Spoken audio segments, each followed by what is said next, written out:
Hello guys, welcome back to my YouTube channel Nakul Sharma story slash I Nakul Sharma. और जो आज की ये स्टोरी है, जब मैं अभी रिसेंटली कल परसों में एक गांव में घूमने के लिए गया था, तो वहाँ पे मुझे एक लड़के ने ये स्टोरी सुनाई। उसकी स्टोरी को मैंने रिकॉर्ड किया, बाद में लिखा, और अब मैं ये आपके सामने प्रेजेंट कर रहा हूँ। और ये एक रियल स्टोरी है, तो आप बताना ज़रूर सुन के स्टोरी आपको कैसी लगी। ये कहानी हमारे गाँव की काली चुड़ैल के बारे में है, जो एक बरगद के पेड़ पे रहा करती है। लोग कहते हैं कि ये चुड़ैल बच्चों को अगवा कर लेती है। जो भी कोई छोटा बच्चा उस चुड़ैल को पसंद आता है, वो उसे उठा के ले जाती है। सुनने में बड़ा हंसने वाला और मजाकिया लगता है ना, लेकिन जब मैंने ये किस्सा असलियत में सुना था, तो शुरुआत में मैं भी हंसा, लेकिन जब धीरे धीरे इस किस्से में मैं डीपली घुसता चला गया, then I got to know इस केस की रियलिटी क्या है और इस केस की वजह से गांव वालों के ऊपर क्या बीती होगी। लेकिन वो चुड़ैल हमारे कभी गांव के अंदर नहीं आ सकती थी। हमारे गांव के पास जो जंगल है, उस जंगल के रास्ते पे ही वो चुड़ैल बरगद के पेड़ पे रहा करती थी। हमारे गांव में पता है वो चुड़ैल ना आने का रीजन क्या था? एक हनुमान जी का मंदिर, बहुत प्रसिद्ध। दूर दूर से उस हनुमान जी के मंदिर में लोग आते हैं, माथा टेकते हैं, अपनी मन्नतें मांगते हैं और वो पूरी भी होती हैं। और उस मंदिर के जो पुजारी जी हैं, उन्होंने कोई हनुमान जी की क्रिया का इस्तेमाल करके उस पेड़ पे उस चुड़ैल को रोक रखा था। इस वजह से वो हमारे गांव में कभी आ ही नहीं पाई। इसलिए वो चुड़ैल बच्चों का उस पेड़ के पास आने का इंतजार करती थी। मोस्ट ऑफ द टाइम जब बच्चों को वो बहला फुसला के अपने पास बुला लेती थी, तो बच्चों का आता पता ही नहीं चलता था कि वो बच्चे कहाँ चले गए। वो उन्हें मार देती थी कि कहीं ले जाती थी, इसका आज तक किसी को पता नहीं चला। और ये एक स्टोरी है, इस स्टोरी की वजह से अब तक हमारे गांव में कोई भी बच्चा जंगल के किनारे उस बरगद के पेड़ की तरफ जाता नहीं है, चाहे दिन हो चाहे रात। गांव वालों ने एक अल्टरनेटिव रास्ता ढूंढ लिया है, जिसके थ्रू हम उस बरगद के पेड़ वाले रास्ते को छोड़ के किसी और रास्ते से अपना काम करने के लिए शहर की तरफ या फिर दुकानों की तरफ या फिर मेन मंडी मार्केट कहीं भी जा सकते हैं। सोनू ये बातें बता रहा था अपने मौसी के लड़के को, जो शहर से आया था। उसका नाम पिंटू था और इन दोनों बच्चों की उम्र करीब 10 से 12 साल होगी, तो उन दोनों को अंदाजा भी नहीं था वो किस बारे में बात कर रहे हैं। पिंटू ने कहा कि झूठ बोल रहा है, झूठ बोल रहा है, गांव के लोग बहुत झूठे होते हैं, हर बार झूठ बोलते रहते हैं। तो सोनू कहता है हम झूठ नहीं बोलते भाई, हम झूठ नहीं बोल रहे हैं। अगर तुम्हें यकीन नहीं है तो हम तुम्हें रात में उस चुड़ैल की आवाज सुना सकते हैं। तो जो पिंटू होता है वो बोलता है सोनू से, चलो ठीक है। और सोनू के कई सारे दोस्त भी वहां पे होते हैं, जो गांव के बच्चे होते हैं, वो सब इकट्ठे होकर वहीं खेल रहे होते हैं। वहीं पे बात चल रही होती है कि ठीक है, आज शाम को हम सब यहीं पे मिलेंगे और उसके बाद हम उस चुड़ैल की आवाज सुनने चलेंगे, या फिर अगर हो सका तो हम उस चुड़ैल को देखने भी चलेंगे। शाम के करीब 6:30-7 बजे का टाइम था और सर्दियों की बात थी, और 6:30-7 बजे वहां पे अंधेरा हो जाता था। सर्दियों में वैसे भी बहुत जल्दी अंधेरा हो जाया करता है।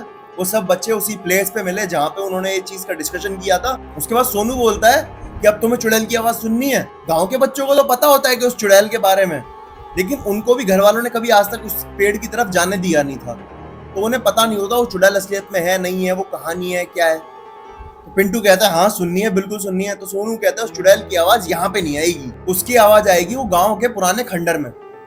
सभी बच्चे उस खंडर की तरफ भी चले जाते हैं।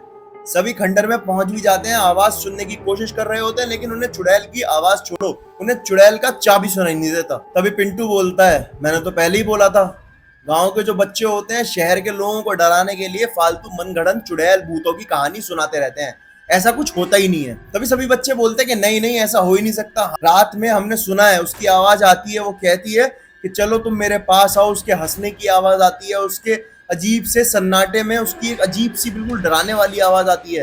और वो बच्चों से ये भी कहती है रात में कि आओ मेरे पास आओ, मैं तुम्हें घुमाने लेके चलूंगी जंगल में। तभी सभी बच्चे वहां से जाने लगते हैं।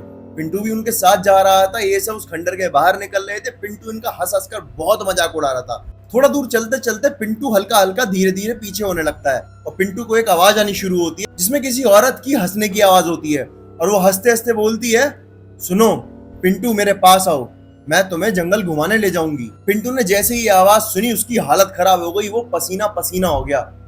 उसको ये लगा कि इन बच्चों की सारी बातें जितनी भी इन्होंने बताई थी शायद सच हो सकती हैं। उसके गले से आवाज नहीं निकल रही थी और वो बिल्कुल ऐसा हो गया था, डर में कांपने लगा था।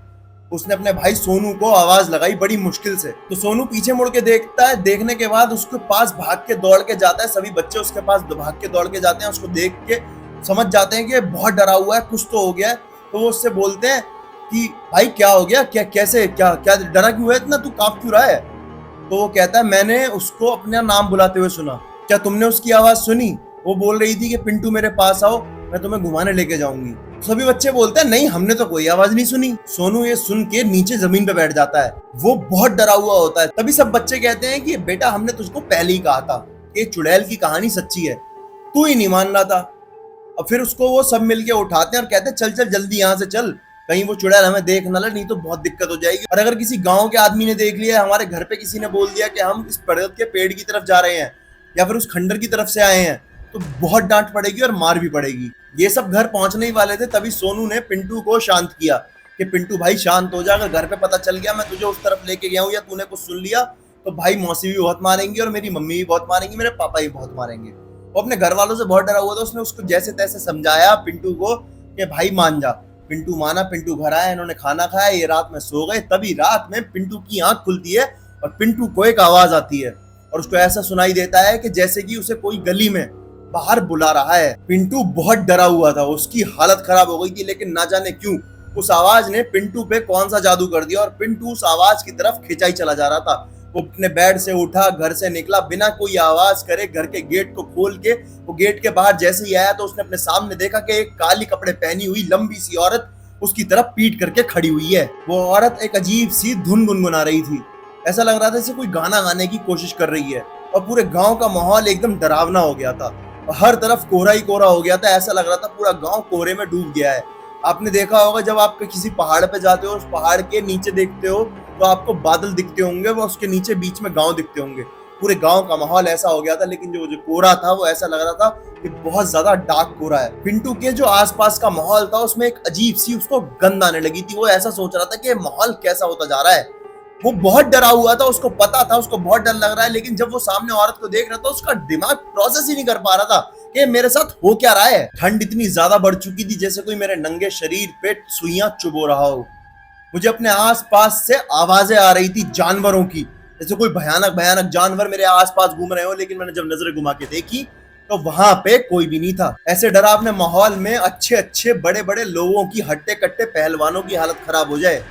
मैं तो फिर भी एक 10 से 12 साल का बच्चा ही था। वो औरत धीरे धीरे गांव के बाहर जाने लगी। पिंटू उसकी गुनगुनाती हुई आवाज और उसके बुलाने के तरीके के पीछे पीछे चलने लगा। धीरे धीरे वो औरत गांव के बाहर उस बरगद के पेड़ के पास पहुंच गई और पिंटू भी उस पेड़ के पास पहुंच गया। लेकिन वो औरत नहीं, उसकी सिर्फ परछाई थी। थोड़ी देर बाद पिंटू को होश आया। जब पिंटू को होश आया तो उसने देखा कि वो उस बरगद के पेड़ के जस्ट सामने खड़ा है। उसका घर, जिस घर में वो रहने के लिए, दावत खाने के लिए आया था, वो घर उस बरगद के पेड़ से करीब 4 से 5 किलोमीटर दूर था। और उसको वो परछाई दिखाई दी जो उसके सामने खड़ी थी। और वो परछाई अचानक से उसके सामने से गायब हो गई और उसको बड़ी जोर जोर से चीखने की, किसी के चिल्लाने की, ऐसा चिल्ला के पिंटू पिंटू करके बुलाने की आवाजें आने लगी। पिंटू की हालत खराब हो गई। पिंटू ऐसा हो गया कि ये मेरे साथ क्या हो रहा है। पिंटू जमीन पे गिर गया।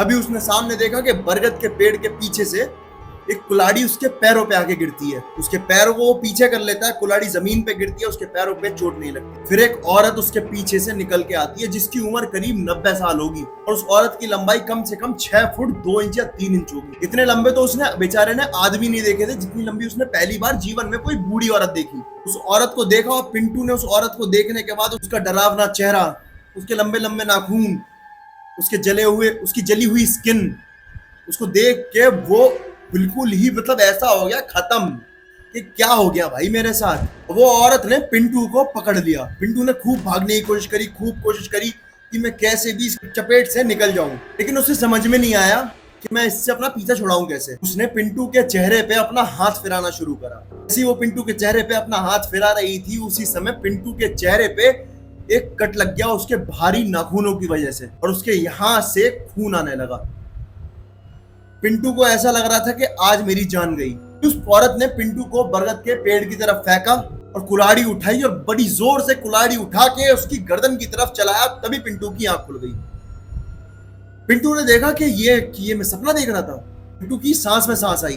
पिंटू ऐसे हो गया कि आज तो बच गए भाई, आज तो बच गया। मतलब उसका ये हो गया, इतना गंदा सपना मुझे कैसे आ सकता है। पिंटू उठा, बाथरूम गया, अपना मुंह धोया, सामने शीशे में देखा तो पता है क्या दिखता है उसे? चेहरे पे वही निशान था।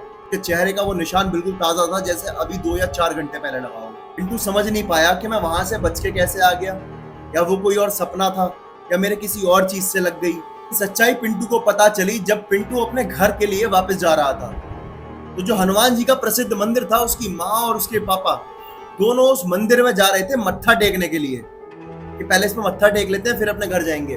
तब पिंटू को उस मंदिर के पुजारी जी मिले और उन्होंने बताया कि जब मैं खेतों के रास्ते उस जंगल की तरफ से निकल रहा था तब मैंने पिंटू तुम्हें देखा और मैंने तुम्हें बचाया, तुम्हें घर लाके छोड़ा और तुम उसके बाद अपने आप ही अपने घर चले गए और तुम्हारा व्यवहार बड़ा अजीब सा था। जब पिंटू को ये असलियत पता चली तब पिंटू को रियलाइज हुआ कि उसकी जान इन पंडित जी ने बचाई है। अब आप मुझे कमेंट में बताओ कि अगर आपके गांव में कोई ऐसा इंसिडेंट होता तो आप मेरे को स्टोरी सुनाते या नहीं सुनाते। अगर आपके गांव में ऐसी कोई कहानी है तो आप कमेंट करो द ओनली नकुल करके मेरा इंस्टाग्राम पे पेज है, वहां डीएम करो या फिर आप मेरे को ईमेल करो। आपकी कहानी इस पेज पे मैं सुनाऊंगा आपके लिए। और अब मेरे पेज को सब्सक्राइब कर दो क्योंकि मिलते हैं अगली वीडियो में कल, और ऐसी वीडियोस मैं लाता रहूंगा, इसलिए पेज को सब्सक्राइब करके कमेंट करके जरूर जाना कि ये स्टोरी आपको कैसी लगी।